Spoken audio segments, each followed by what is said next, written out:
வணக்கம். டிடி தமிழ் செய்திகளை வழங்குவதற்காக நான் மிர்சி சந்திரன். முதலில் தலைப்புச் செய்திகளை பார்க்கலாம்.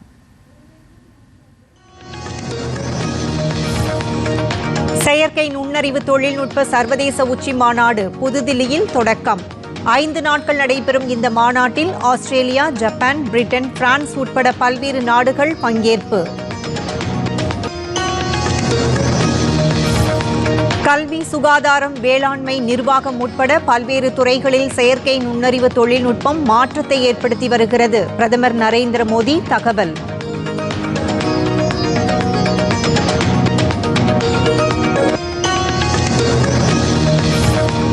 ராஜஸ்தான் மாநிலத்தில் தொழிற்சாலையில் நிகழ்ந்த தீ விபத்தில் 8 பேர் உயிரிழப்பு. குடியரசு துணைத் தலைவர், பிரதமர் இரங்கல்.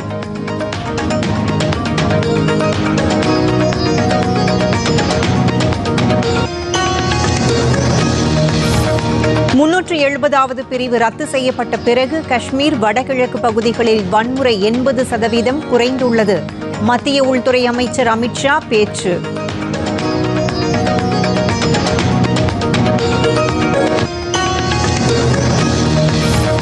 ஜப்பான் தொழில் நிறுவனங்களுடன் தமிழக அரசு புரிந்துணர்வு ஒப்பந்தம். 7000 பேருக்கு வேலைவாய்ப்பு கிடைக்கும் என தகவல்.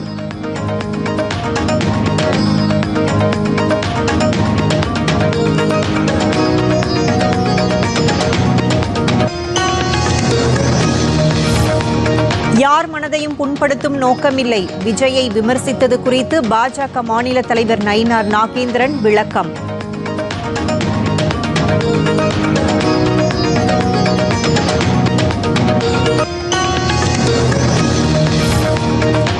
ஏழு அம்ச கோரிக்கைகளை வலியுறுத்தி சென்னையில் மாற்றுத்திறனாளிகள் போராட்டம். உதவித்தொகையை உயர்த்தி வழங்க தமிழக அரசுக்கு கோரிக்கை.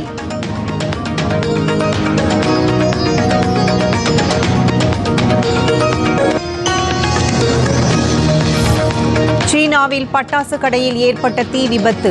8 பேர் பலி, 2 பேர் காயம்.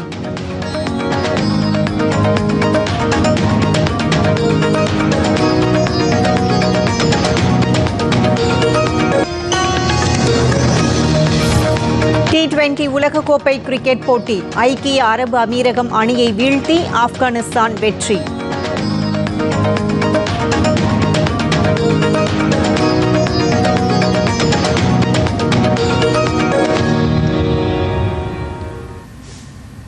இனி விரிவான செய்திகள். செயற்கை நுண்ணறிவின் அவசியத்தை வலியுறுத்தும் சர்வதேச உச்சி மாநாட்டை புதுதில்லியில் பிரதமர் நரேந்திர மோடி தொடங்கி வைக்கிறார். இந்தியா செயற்கை நுண்ணறிவு கண்காட்சி 2026 என்று பெயரிடப்பட்டுள்ள இந்த கண்காட்சி தொடர்ந்து 5 நாட்கள் நடைபெறுகிறது. இந்தியாவின் செயற்கை நுண்ணறிவு செயல்பாட்டை சர்வதேச சமூகத்திற்கு எடுத்துரைக்கும் வகையில் இந்த உச்சி மாநாட்டிற்கு ஏற்பாடு செய்யப்பட்டுள்ளது. இந்த மாநாட்டில் Australia, Japan, Russia, Britain, France, Germany, Italy, Netherlands, Switzerland, Serbia, Estonia, Tajikistan மற்றும் ஆப்பிரிக்கா உள்ளிட்ட நாடுகள் கண்காட்சி அரங்குகளை அமைத்துள்ளன. செயற்கை நுண்ணறிவு சார்ந்த புதுமை கண்டுபிடிப்புகளை பறைசாற்றும் வகையில் 600க்கும் மேற்பட்ட புத்தாக்க நிறுவனங்கள் தங்களது படைப்புகளை இந்த கண்காட்சியில் காட்சிப்படுத்துகின்றன. சமூக மேம்பாடு, பாதுகாப்பு மற்றும் தொழில்நுட்பத்திற்கான உள்ளடக்கிய செயற்கை நுண்ணறிவை எவ்வாறு பயன்படுத்தலாம் என்பது குறித்து இந்த உச்சி மாநாட்டில் பங்கேற்கும் உலக தலைவர்கள் விவாதிக்கின்றனர்.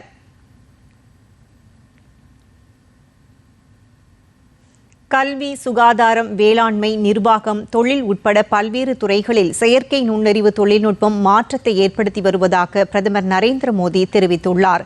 புதுதில்லி பாரத் மண்டபத்தில் நடைபெறும் செயற்கை நுண்ணறிவு தொழில்நுட்ப உச்சி மாநாட்டில் கலந்து கொண்டுள்ள பல்வேறு நாடுகளைச் சேர்ந்த தலைவர்கள், தொழில்துறையினர், புதுமை கண்டுபிடிப்பாளர்கள், ஆராய்ச்சியாளர்கள் உள்ளிட்ட அனைவரையும் பிரதமர் வரவேற்றார்.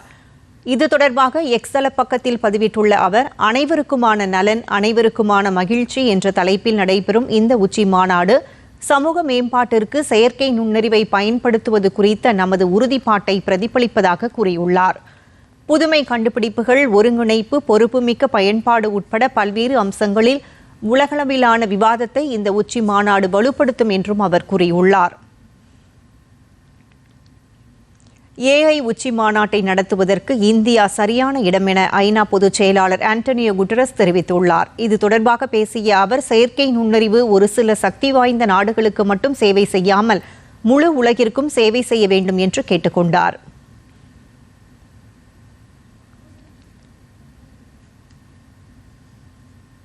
I strongly congratulate India for organizing this summit. It's absolutely essential that AI develops itself to the benefit of everybody, everywhere. And that countries in the global south are part of the benefits of AI. India is the right place to have this summit and to make sure that AI being discussed in depth in all its potential, enormous potential, and also in all its risks, but that AI is belongs to the whole world. இதனிடையே புதுதில்லியில் நடைபெறும் AI பயன்பாட்டு உச்சி மாநாட்டின் போது செயற்கை நுண்ணறிவு எவ்வாறு வளர்ச்சியை அதிகரிக்க முடியும், புதிய வேலைகளை உருவாக்க முடியும், பொது சேவைகளை மேம்படுத்த முடியும் மற்றும் உலகெங்கிலும் உள்ள மக்களுக்கு நன்மைகளை வழங்க முடியும் என்பதில் பிரிட்டன் கவனம் செலுத்தும் என அந்நாட்டு அரசு தெரிவித்துள்ளது. இதனை AI உச்சி மாநாட்டில் பங்கேற்க தில்லி வந்துள்ள பிரிட்டன் துணை பிரதமர் டேவிட் லாமி மற்றும் செயற்கை நுண்ணறிவு அமைச்சர் கனிஷ்கா நாராயணன் தலைமையிலான இங்கிலாந்து தூதுக்குழு கூறியுள்ளது. ராஜஸ்தான் தீ விபத்தில் உயிரிழந்தவர்கள் குடும்பத்திற்கு குடியரசு துணைத் தலைவர், பிரதமர் உள்ளிட்ட தலைவர்கள் இரங்கல் தெரிவித்துள்ளனர். ராஜஸ்தான் மாநிலம் ஆல்வர் மாவட்டத்தில் உள்ள தொழிற்சாலை ஒன்றில் இன்று அதிகாலை ஏற்பட்ட தீ விபத்தில் 8 பேர் உயிரிழந்தனர்.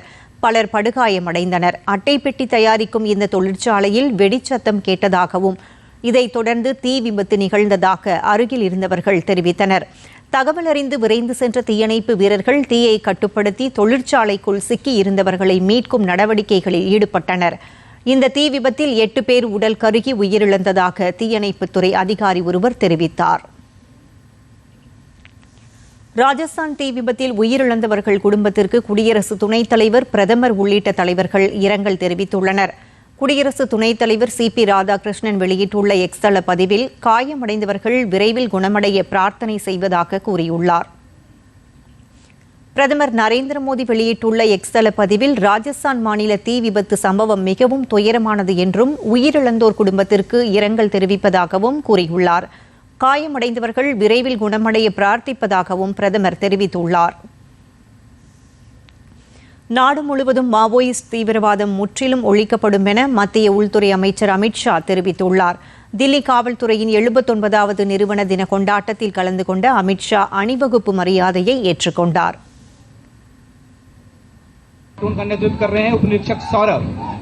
कंपनी के दूसरी प्लाटून अग्रसर होते ही सलामी मंच की ओर और जिसका नेतृत्व कर रहे हैं उपनिरीक्षक सहायक आयुक्त पुलिस अनंत धनराज सिंह. पहली कंपनी सेरेमोनियल राउंड पुलिस की है जिसके பின்னர் நிகழ்ச்சியில் பேசிய அவர் 370வது பிரிவு ரத்து செய்யப்பட்ட பிறகு காஷ்மீர், வடகிழக்கு மற்றும் மாவோயிஸ்ட் பாதிப்புக்குள்ளான பகுதிகளில் வன்முறை 80% குறைந்துள்ளதாக தெரிவித்தார். தொடர்ந்து பேசிய அவர் நாட்டின் 11 மாநிலங்களில் பரவியுள்ள மாவோயிஸ்ட் பயங்கரவாதம் உள்நாட்டு பாதுகாப்புக்கு எப்போதும் குறிப்பிடத்தக்க சவாலாக இருந்து வருகிறது என்றார். இந்த பகுதிகள் வன்முறையிலிருந்து முற்றிலும் விடுபடும் நாள் வெகு தொலைவில் இல்லை என்றும் உள்துறை அமைச்சர் அமித்ஷா திட்டவட்டமாக கூறினார். कि धारा 370 के निरस्तीकरण के बाद कश्मीर, नॉर्थ ईस्ट और माओवादी क्षेत्र में हिंसा के आंकड़ों को हम 80% तक कम करने में सफल हुए हैं और वो दिन दूर नहीं है जब ये तीनों क्षेत्र पूर्णतया हिंसा से मुक्त हो जाएंगे. சபரிமலையில் பெண்களை அனுமதிக்குமாறு உச்சநீதிமன்றம் வழங்கிய தீர்ப்பை எதிர்த்த மனுக்கள் மீது ஏப்ரல் 7ஆம் தேதி முதல் 22ஆம் தேதி வரை 9 நீதிபதிகள் கொண்ட அரசியல் சாசன அமர்வு விசாரிக்கும் என உச்சநீதிமன்றம் உத்தரவிட்டுள்ளது. சபரிமலை ஐயப்பன் கோயிலில் அனைத்து பெண்களையும் தரிசனத்திற்கு அனுமதிக்க வேண்டும் என்று பல்லாண்டுகளாக வலியுறுத்தப்பட்டு வந்தது. இது தொடர்பாக கடந்த 2018ஆம் ஆண்டு அப்போதைய உச்சநீதிமன்ற தலைமை நீதிபதி தீபக் மிஸ்ரா தலைமையிலான 5 நீதிபதிகள் கொண்ட அரசியல் சாசன அமர்வு சபரிமலை கோவிலுக்குள் அனைத்து வயது பெண்களையும் அனுமதிக்கலாம் என உத்தரவிட்டது. மேலும் ஆலய தடை பாலின பாகுபாட்டிற்கு சமம் என்றும் கூறியது. ஆனால் இந்த தீர்ப்பை அமல்படுத்த கேரள அரசு நடவடிக்கை எடுத்தபோது மாநிலம் முழுவதும் போராட்டங்கள் வெடித்தன. மேலும் உச்சநீதிமன்ற உத்தரவை மறு ஆய்வு செய்ய வலியுறுத்தி மறு ஆய்வு மனுக்கள் தாக்கல் செய்யப்பட்டன. இந்த மனுக்களை இன்று பரிசீலித்த உச்சநீதிமன்றம் ஏப்ரல் 7ஆம் தேதி முதல் 22ஆம் தேதி வரை 9 நீதிபதிகள் கொண்ட அரசியல் சாசன அமர்வு விசாரிக்கும் என உத்தரவிட்டுள்ளது. இந்தியா அமெரிக்கா இடையேயான இடைக்கால வர்த்தக ஒப்பந்தம் சந்தை போட்டித்தன்மையை மேம்படுத்துவதற்கான புதிய வாய்ப்புகளை உருவாக்க உதவும் என இந்திய மசாலா பொருட்கள் துறை தெரிவித்துள்ளது. இந்தியாவிற்கும் அமெரிக்காவிற்கும் இடையில் எட்டப்பட்ட இடைக்கால வர்த்தக ஒப்பந்தத்தை மசாலா பொருட்கள் துறை பாராட்டியுள்ளது. ஆகாஷ்வாணியிடம் பேசிய இந்திய மசாலா பங்குதாரர்கள் கூட்டமைப்பின் தலைவர் தேஜஸ் காந்தி, இந்த ஒப்பந்தம் சந்தை போட்டித்தன்மையை மேம்படுத்துவதற்கான புதிய வாய்ப்புகளை உருவாக்க உதவும் என்று கூறினார். வரிகளை குறைப்பது இந்திய பொருட்களின் ஏற்றுமதியை அதிகரிக்கும் என்றும் அவர் தெரிவித்தார். சிறிய இடைவேளைக்கு பிறகு செய்திகள் தொடரும்.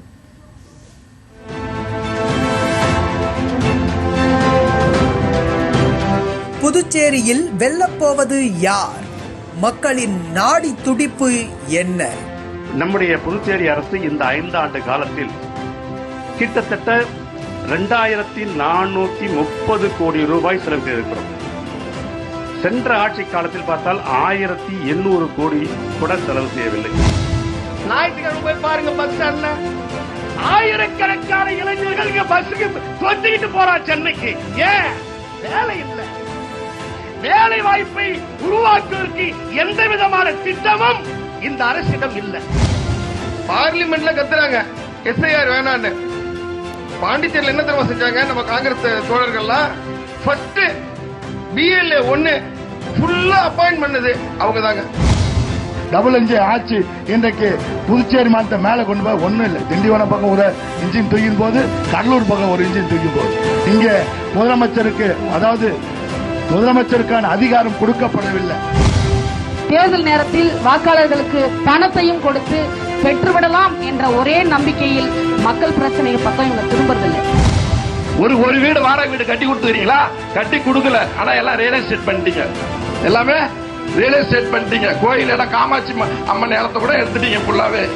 மக்கள் தீர்ப்பு 2026 டிடி தமிழ் நடத்திய பிரம்மாண்ட விவாத நிகழ்ச்சி வரும் 16ஆம் தேதி திங்கட்கிழமை இரவு 9:05 மணிக்கு உங்கள் டிடி தமிழில் காணத் தவறாதீர்கள்.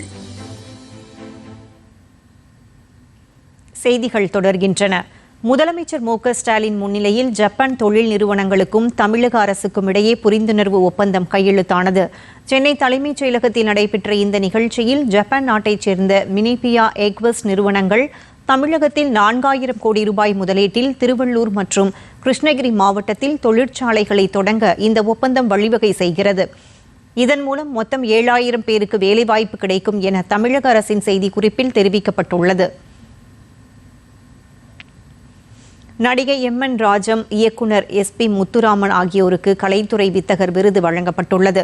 சென்னை தலைமைச் செயலகத்தில் நடைபெற்ற நிகழ்ச்சியில் பழம்பெரும் நடிகை எம்.என். ராஜம், மூத்த பழம்பெரும் திரைப்பட இயக்குனர் எஸ்.பி. முத்துராமன் ஆகியோருக்கு கலைஞர் கலைத்துறை வித்தகர் விருதுகளை முதலமைச்சர் ஸ்டாலின் வழங்கினார்.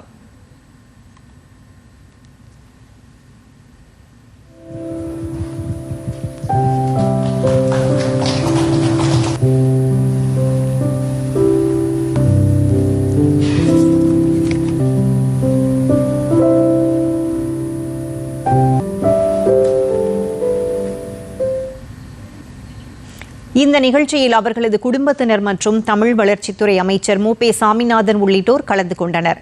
இந்த விருதுக்கு தேர்ந்தெடுக்கப்படும் விருதாளர்களுக்கு 10 லட்சம் ரூபாய் மற்றும் நினைவு பரிசும் வழங்கப்படுவது குறிப்பிடத்தக்கது.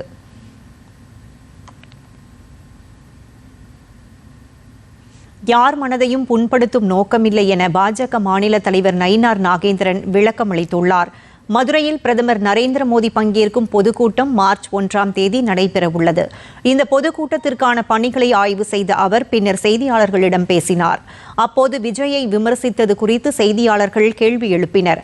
அதற்கு பதிலளித்த நயினார் நாகேந்திரன், தன்னை பொறுத்தவரை தனிப்பட்ட முறையில் யாருடைய மனதும் புண்படக்கூடாது என்று நினைக்கக்கூடியவன் என்றார். விஜய்க்கு கொள்கை இருக்கிறதா, பேப்பரில் மட்டும் எழுதி வைத்தால் எப்படி என்று கேள்வி எழுப்பிய அவர், விஜய் பங்கேற்கும் கூட்டங்களில் எல்லாம் உயிரிழப்பு ஏற்படுவதாகவும் விமர்சித்தார்.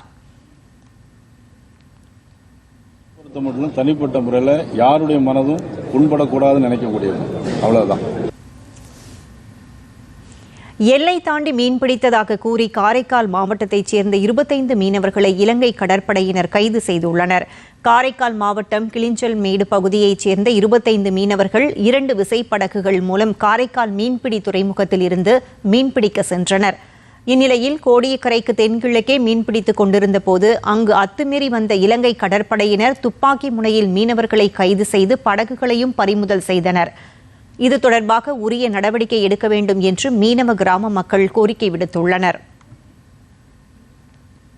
எனது விசைப்படகு காரைக்கால் துறைமுகத்தில் இருந்து கடலுக்கு சென்றது மீன்பிடித்து கொண்டு 3 நாள் கழித்து கரை திரும்பும் நேரத்தில் இலங்கை இராணுவம் வந்து எனது விசைப்படகையும் 11 ஆட்களையும் கைது செய்து ஸ்ரீலங்கா காங்கேசன்துறை துறைமுகத்துக்கு கொண்டு சென்று அங்கு விசாரணை நடத்தி வருகிறார்கள்.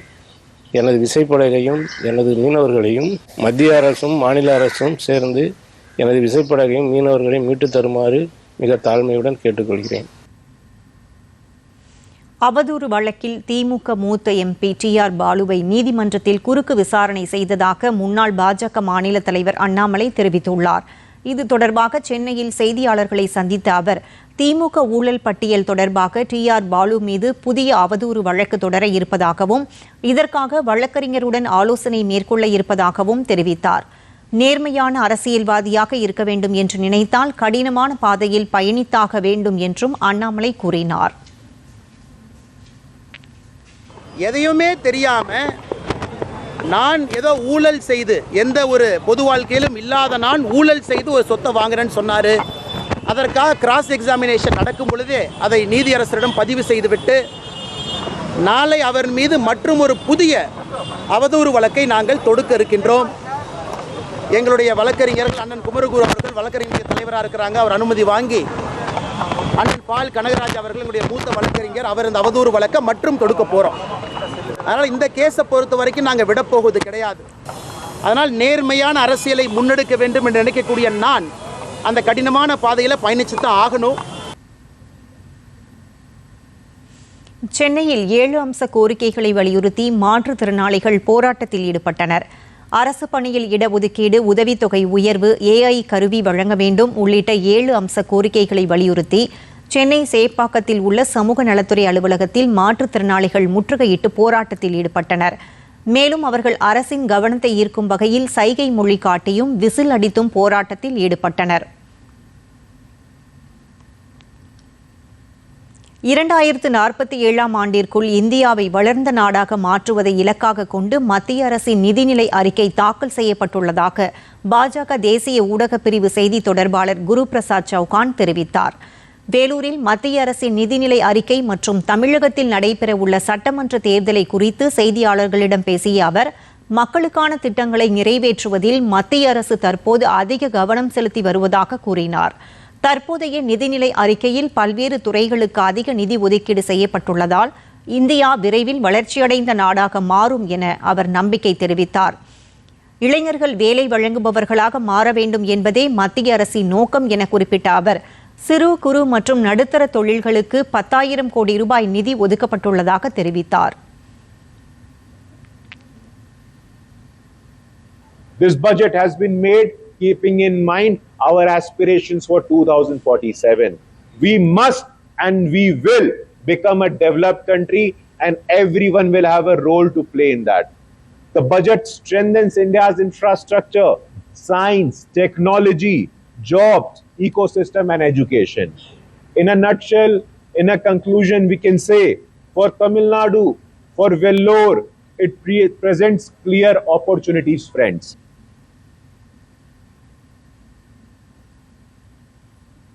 இனி வருவது மாநில செய்திகள்.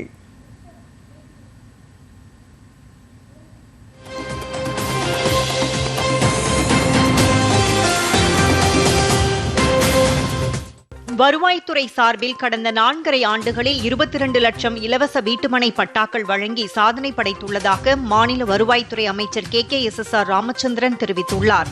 விருதுநகர் மாவட்டம் அருப்புக்கோட்டையில் கலைஞர் விளையாட்டு உபகரணங்கள் வழங்கும் நிகழ்ச்சி மற்றும் வீட்டுமனை பட்டா வழங்கும் நிகழ்ச்சி நடைபெற்றது. இதில் பங்கேற்று பேசிய அமைச்சர் KKSSR ராமச்சந்திரன், பள்ளி மாணவர்கள் நன்கு படித்து அறிவை வளர்த்துக் கொள்வதோடு அவர்களின் உடல் ஆரோக்கியத்தையும் பேணி காக்கும் வகையில் அரசு சார்பில் விளையாட்டு உபகரணங்களை வழங்கப்பட்டு வருவதாக தெரிவித்தார். வரும் சட்டப்பேரவை தேர்தலில் தூத்துக்குடி மாவட்டத்தில் எந்தவித அரசியல் வேறுபாடுமின்றி காவல்துறையினர் பணியாற்றுவார்கள் என தூத்துக்குடி மாவட்ட காவல் கண்காணிப்பாளர் மதன் தெரிவித்துள்ளார். தூத்துக்குடி மாவட்ட 35வது காவல் கண்காணிப்பாளராக மதன் இன்று பொறுப்பேற்றுக் கொண்டார். பின்னர் செய்தியாளர்களை சந்தித்த அவர், தூத்துக்குடி மாவட்டத்தில் சட்டம் ஒழுங்கு முழுமையாக பராமரிப்பதுதான் அடிப்படையான காவல் பணியாக இருக்கும் என்று தெரிவித்தார். சாலை விபத்துக்களை தடுப்பதில் கூடுதல் கவனம் செலுத்தப்படும் என்றும் போக்குவரத்து விதிமுறைகள் முழுமையாக கடைபிடிக்கப்படும் என்றும் கூறினார். மலேசியாவிற்கு 5 நாள் கல்வி சுற்றுலா சென்ற தென்காசி மாவட்டம் சங்கரன் கோவில் அரசு பள்ளி மாணவிக்கு பாராட்டு விழா நடைபெற்றது. 2024-25 ஆண்டில் இலக்கிய மன்றம், வானவில் மன்றம், வினாடி வினா, சிறார் திரைப்படம் மற்றும் கலை திருவிழாவில் நடைபெற்ற போட்டிகளில் 155 மாணவர்கள் வெற்றி பெற்றனர். இவர்களில் முதற்கட்டமாக 40 மாணவர்கள் 5 நாட்கள் வெளிநாடு சுற்றுப்பயணம் மேற்கொண்டனர். அந்த வகையில் சுற்றுலா சென்று திரும்பி வந்த தென்காசி மாவட்டம் சங்கரன் கோவில் அரசு மகளிர் மேல்நிலைப் பள்ளி மாணவியான சிவானிக்கு பாராட்டு விழா நடைபெற்றது. இந்த விழாவில் மாணவிக்கு சால்வை அணிவித்து கேடயமும் வழங்கப்பட்டது. உதகை அரசு தாவரவியல் பூங்காவில் மே மாதம் நடைபெறும் 128வது மலர் கண்காட்சிக்காக 10 லட்சம் மலர் நாற்றுகளும் 50,000 மலர் தொட்டிகளும் தயார்படுத்தும் பணி தொடங்கியது. நீலகிரி மாவட்டம் உதகையில் வரும் மே மாதம் நடைபெறவுள்ள 128வது மலர் கண்காட்சிக்கான நடவு செய்யும் பணியை அம்மாவட்ட ஆட்சியர் லட்சுமி பவ்யா தொடங்கி வைத்தார். இதுகுறித்து செய்தியாளர்களிடம் பேசிய லட்சுமி பவ்யா, கடந்த ஆண்டு 7.5 லட்சம் மலைச்செடிகள் நடப்பட்டதாகவும், ஆனால் இந்த ஆண்டு 10 லட்சம் மலர்ச்செடிகள் நடவு செய்ய இருப்பதாகவும் தெரிவித்தார். மேலும் கடந்த ஆண்டு தாவரவியல் பூங்காவிற்கு 22 லட்சம் சுற்றுலா பயணிகள் வந்ததாகவும், இந்த ஆண்டு 25 லட்சமாக அதிகரிக்கும் என்று எதிர்பார்ப்பதாகவும் கூறினார். நாமக்கல் மாவட்ட உடல் உழைப்பு தொழிலாளர்களுக்கு 4 மாதம் ஓய்வூதியம் வழங்காததை கண்டித்து ஓய்வூதியதாரர்கள் மாவட்ட ஆட்சியர் அலுவலகத்தை முற்றுகையிட்டு மாவட்ட ஆட்சியரிடம் கோரிக்கை மனு அளித்தனர். இதில் 200க்கும் மேற்பட்டோர் பங்கேற்று முழக்கங்களை எழுப்பி தங்களின் கோரிக்கைகளை முன்வைத்தனர். அப்போது கேட்காத மகளிருக்கு 5,000 ரூபாயை அரசு வழங்குவதாகவும், ஆனால் போராடி வரும் ஓய்வூதியதாரர்களுக்கு கடந்த 4 மாதங்களாக ஓய்வூதியம் வழங்காமல் அலைக்கழிக்கப்படுவதாகவும் குற்றம் சாட்டப்பட்டது. தருமபுரி மாவட்டம் பென்னாகரம் அருகே நாகாவதி நீர்த்தேக்கத்தில் இருந்து பாசனத்திற்காக தண்ணீரை மாவட்ட ஆட்சியர் சதீஷ் இன்று திறந்து வைத்தார். நாகாவதி நீர்த்தேக்கத்தில் இருந்து பாசனத்திற்காக தண்ணீர் திறக்க தமிழக அரசு உத்தரவிட்டதன் பேரில் தண்ணீர் திறந்து வைக்கப்பட்டது. இதன் மூலம் அரகாசன அள்ளி, சின்னம்பள்ளி, பெரும்பாலை உள்ளிட்ட பகுதிகளைச் சேர்ந்த 1993 ஏக்கர் விவசாய நிலங்கள் பாசன வசதி பெறும். தண்ணீரை விவசாயிகள் சிக்கனமாக பயன்படுத்தி அதிக மகசூல் பெற வேண்டும் என்று மாவட்ட ஆட்சியர் அறிவுறுத்தியுள்ளார். ராமேஸ்வரம் ராமநாத சுவாமி கோவிலில் மகா சிவராத்திரியை ஒட்டி தேரோட்ட விழா வெகு விமரிசையாக நடைபெற்றது. ராமநாத சுவாமி கோயிலில் சிவராத்திரி திருவிழாவை தொடர்ந்து கடந்த 8ஆம் தேதி கொடியேற்றத்துடன் தொடங்கியது. இந்நிலையில் விழாவின் முக்கிய நிகழ்வான தேரோட்ட விழாவில் ராமநாத சுவாமி, பர்வதர்த்தினி அம்மன் பெரிய தேரிலும், விநாயகர், முருகன், சண்டிகேஸ்வரர் சிறிய தேரிலும் எழுந்தருளினர். இதில் ஏராளமான பக்தர்கள் பக்தி கோஷங்களுக்கிடையே தேரை வடம் இழுத்து வழிபாடு நடத்தினர்.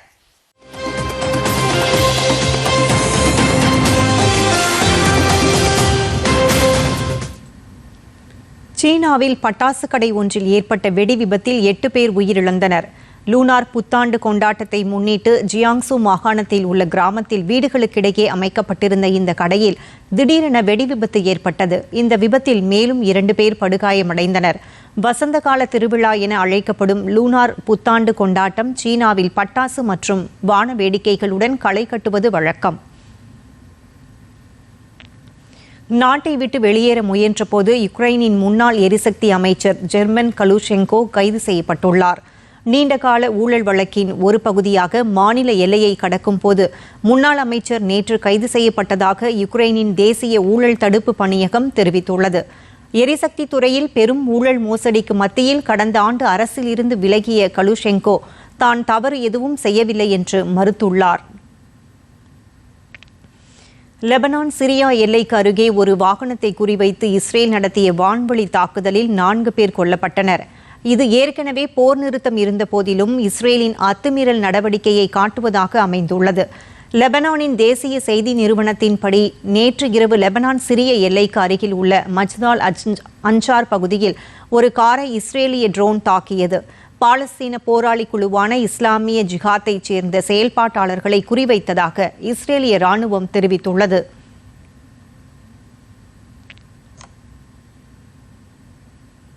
சென்னையில் ஆபரண தங்கத்தின் விலை சவரனுக்கு 960 ரூபாய் குறைந்து 1,15,520 ரூபாய்க்கு விற்பனை செய்யப்படுகிறது.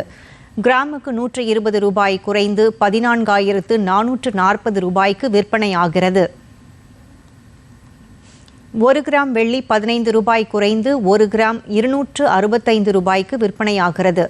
1 கிலோ பார் வெள்ளி 15,000 ரூபாய் குறைந்து 2,65,000 ரூபாய்க்கு விற்பனை செய்யப்படுகிறது. பங்குச்சந்தைகள் இன்று ஏற்றத்துடன் காணப்பட்டன. மும்பை பங்குச்சந்தையின் குறியீட்டெண் சென்செக்ஸ் 650 புள்ளிகள் அதிகரித்து 83,227 புள்ளிகளாக வர்த்தகமானது. தேசிய பங்குச்சந்தை நிப்டி குறியீட்டெண் நிப்டி 211 புள்ளிகள் அதிகரித்து 25,682 புள்ளிகளாக வர்த்தகமானது. அமெரிக்க டாலருக்கு நிகரான இந்திய ரூபாயின் மதிப்பு 90 ரூபாய் 70 காசாக உள்ளது. சென்னையில் 1 லிட்டர் பெட்ரோல் விலை 100 ரூபாய் 84 காசாகவும் டீசல் விலை 92 ரூபாய் 39 காசாகவும் உள்ளது.